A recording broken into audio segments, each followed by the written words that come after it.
যা ঘটবে বলে প্রেডিক্ট করছিলাম ঠিক তাই ঘটেছে। ডক্টর ইউনূস সরকার দেশের রাজনৈতিক অঙ্গনে একটা বড় ঝামেলা বাঁধিয়ে দিয়েছেন। ইতিমধ্যে বিএনপি অবস্থান নিয়েছে নির্বাচনের দিন গণভোট, আর জামাত ইসলাম অবস্থান নিয়েছে নির্বাচনের আগে গণভোট। শেষ পর্যন্ত 0 রানে আউট হয়ে গেল জামাত, বিজয় লাভ করলো বিএনপি। আমরা সকল বিষয় বিবেচনা করে সিদ্ধান্ত নিয়েছি যে আগামী জাতীয় সংসদ নির্বাচনের দিনই গণভোটের আয়োজন করা হবে, অর্থাৎ জাতীয় নির্বাচনের মতো গণভোটও ফেব্রুয়ারির প্রথমার্ধে একই দিনে অনুষ্ঠিত হবে। এতে সংস্কারের লক্ষ্য কোনোভাবে বাধাগ্রস্ত হবে না, নির্বাচন আরো উৎসবমুখর ও সাশ্রয়ী হবে। আসসালামু আলাইকুম দর্শক, ডক্টর মোহাম্মদ ইউনূস জাতির উদ্দেশ্যে বক্তব্য দিয়েছেন। তিনি জানিয়েছেন গণভোট এবং সংসদ নির্বাচন একই দিনে হবে এবং দুটি ভোট একই দিনে হওয়াকে কেন্দ্র করে এখন মিশ্র প্রতিক্রিয়া অনেকের মনে। কি হতে যাচ্ছে? অনেকেই বলছে ডক্টর ইউনূস নির্বাচন বানচালের চক্রান্তের অংশ হলেন, তিনি নির্বাচনটা দিতে চাচ্ছেন না। আরও একবার তিনি স্পষ্ট বলেছেন গণভোটে যে 4 প্রশ্ন থাকবে সে 4 প্রশ্ন সম্পর্কেও জানিয়েছেন তার বক্তব্যে। দর্শক, বিস্তারিত দেখতে পারবেন এই ভিডিওতে, তাই 1 সেকেন্ডও না টেনে পুরো ভিডিওটি দেখবেন। চ্যানেলে নতুন হলে সাবস্ক্রাইব করে রাখবেন পরবর্তী আপডেট পাওয়ার জন্য। একটি লাইক করে দেখতে থাকুন সম্পূর্ণ ভিডিওটি। গণভোট অনুষ্ঠানের লক্ষ্যে উপযুক্ত সময়ে প্রয়োজনীয় আইন প্রণয়ন করা হবে। জুলাই সনদের আলোকে আমরা গণভোটের ব্যালটে উপস্থাপনীয় প্রশ্ন নির্ধারণ করেছি। আমি প্রশ্নটি এখন আপনাদের সামনে পাঠ করে শোনাচ্ছি। প্রশ্নটি হবে এরকম: আপনি কি জুলাই জাতীয় সনদ সংবিধান সংস্কার বাস্তবায়ন আদেশ 2025 এবং জুলাই জাতীয় সনদের লিপিবদ্ধ সংবিধান সংস্কার সম্পর্কিত নিম্নলিখিত প্রস্তাবগুলোর প্রতি আপনার সম্মতি জ্ঞাপন করছেন? ক, নির্বাচনকালীন সময়ে তত্ত্বাবধায়ক সরকার, নির্বাচন কমিশন এবং অন্যান্য সাংবিধানিক প্রতিষ্ঠান জুলাই সনদে বর্ণিত প্রক্রিয়ার আলোকে গঠন করা হবে। খ, আগামী সংসদ হবে 2 কক্ষ বিশিষ্ট। জাতীয় সংসদ নির্বাচনের দলগুলোর প্রাপ্ত ভোটের অনুপাতে 100 জন সদস্য বিশিষ্ট একটি উচ্চকক্ষ গঠিত হবে এবং সংবিধান সংশোধন করতে হলে উচ্চকক্ষের সংখ্যাগরিষ্ঠ সদস্যের অনুমোদন দরকার হবে। গ, সংসদের নারী প্রতিনিধি বৃদ্ধি, বিরোধী দল থেকে ডেপুটি স্পিকার ও সংসদীয় কমিটির সভাপতি নির্বাচন, প্রধানমন্ত্রীর মেয়াদ সীমিতকরণ, রাষ্ট্রপতির ক্ষমতা বৃদ্ধি, মৌলিক অধিকার সম্প্রসারণ, বিচার বিভাগের স্বাধীনতা ও স্থানীয় সরকার সহ বিভিন্ন বিষয়ে যে 30টি প্রস্তাবে জুলাই জাতীয় সনদের রাজনৈতিক দলগুলোর ঐকমত্য হয়েছে সেগুলো বাস্তবায়নে আগামী নির্বাচনে বিজয়ী দলগুলো বাধ্য থাকবে। ঘ, জুলাই সনদে বর্ণিত অন্যান্য সংস্কার রাজনৈতিক দলগুলোর প্রতিশ্রুতি অনুসারে বাস্তবায়ন করা হবে। গণভোটের দিন এই 4টি বিষয়ের উপর একটি মাত্র প্রশ্নে আপনি হ্যাঁ বা না ভোট দিয়ে আপনার মতামত জানাবেন। গণভোটের সংখ্যাগরিষ্ঠ ভোট হ্যাঁ সূচক হলে আগামী সংসদ নির্বাচনে নির্বাচিত প্রতিনিধি নিয়ে একটি সংবিধান সংস্কার পরিষদ গঠিত হবে। এই প্রতিনিধিগণ একই সাথে জাতীয় সংসদের সদস্য হিসেবে দায়িত্ব পালন করবেন। পরিষদ তার প্রথম অধিবেশন শুরুর তারিখ হতে 180 কার্য দিবসের মধ্যে সংবিধান সংস্কার করবে। সংবিধান সংস্কার সম্পন্ন হওয়ার পর 30 কার্য দিবসের মধ্যে সংসদ নির্বাচনে প্রাপ্ত ভোটের সংখ্যানুপাতে উচ্চকক্ষ গঠন করা হবে। এর মেয়াদ হবে নিম্নকক্ষের শেষ কার্য দিবস পর্যন্ত। জুলাই সনদ বাস্তবায়নের অঙ্গীকারনামা অনুসারে সংবিধানে জুলাই জাতীয় সনদ অন্তর্ভুক্ত করার ব্যবস্থা গ্রহণ করা হবে। এটিও আজকে অনুমোদিত আদেশে উল্লেখ করা হয়েছে। প্রিয় দেশবাসী, অভ্যুত্থানের পর দায়িত্ব গ্রহণ করে অর্থনীতিকে গভীর গহ্বর থেকে উদ্ধার করা ছিল আমাদের জন্য একটা বিরাট চ্যালেঞ্জ। গত 15 মাসে আমরা সেই চ্যালেঞ্জ উতরাতে সক্ষম হয়েছি।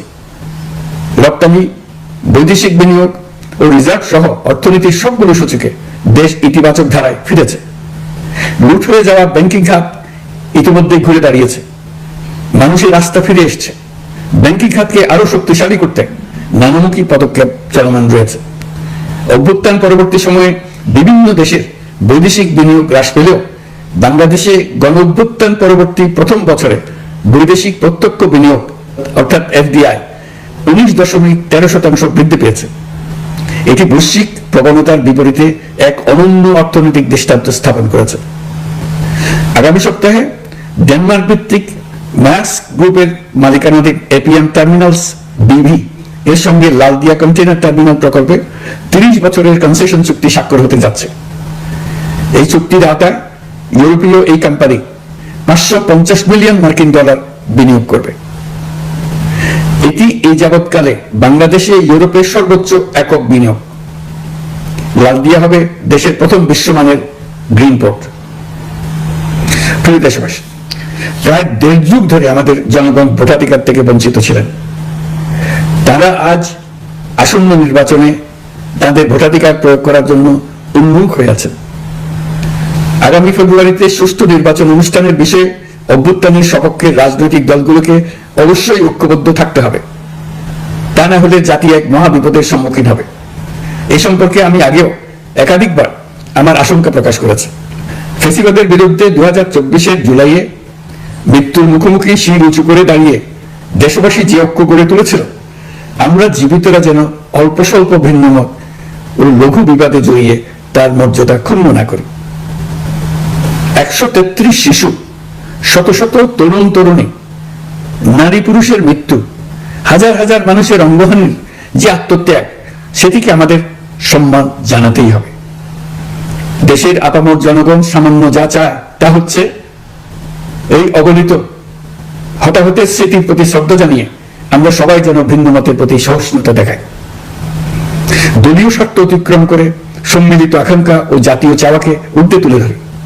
তাই আমি আশা করি আমাদের এই সিদ্ধান্ত জাতির বৃহত্তর স্বার্থে রাজনৈতিক দলগুলো মেনে নেবে। একটি উৎসবমুখর জাতীয় নির্বাচনের দিকে জাতি এগিয়ে যাবে। এর মাধ্যমে আমরা নতুন বাংলাদেশে প্রবেশ করব। আমরা নতুন বাংলাদেশ গড়ার দ্বার প্রান্তে এসে পৌঁছলাম। মহান আল্লাহ আমাদের সহায় হন। আমাদের আশা মহান আল্লাহ পূরণ করুন। আল্লাহ হাফেজ। গণভোট প্রসঙ্গে জনগণের যে অভিপ্রায় এবং গণ দাবিকে উপেক্ষা করে একই দিনে জাতীয় নির্বাচন এবং গণভোটের ঘোষণা দিয়েছে। আমরা এখানে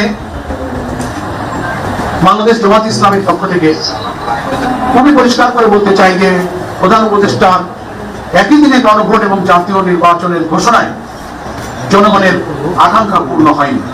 জনগণের যে অভিপ্রায় ছিল জুলাই সনদের আইনি ভিত্তি এবং জাতীয় নির্বাচনের আগে কি কি বিষয়ে সংস্কার হলো, নতুন প্রস্তাবিত জুলাই চার্টারের ভিত্তিতে সংবিধানের কি কি সংস্কার, এগুলো জাতীয় নির্বাচনের পূর্বে জাতিকে জানাতে হবে। ভোটাররা জানবেন, তার উপরে মাইন্ডসেট হবে, তারপরে তার উপরে হা না মতামত দেবে।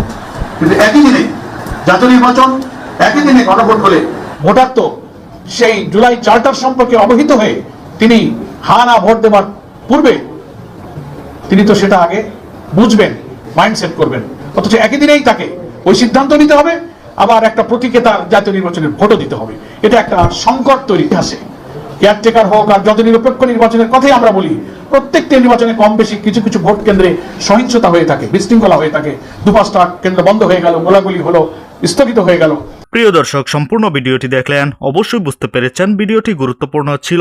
দর্শক, এই ভিডিওতে যে তথ্যগুলো আপনারা পেয়েছেন এ বিষয়ে আপনাদের কি মতামত তা অবশ্যই কমেন্ট করে জানাবেন এবং পরবর্তী আপডেট ভিডিওগুলো সবার আগে পেতে চ্যানেলটিকে এখনই সাবস্ক্রাইব করে রাখুন।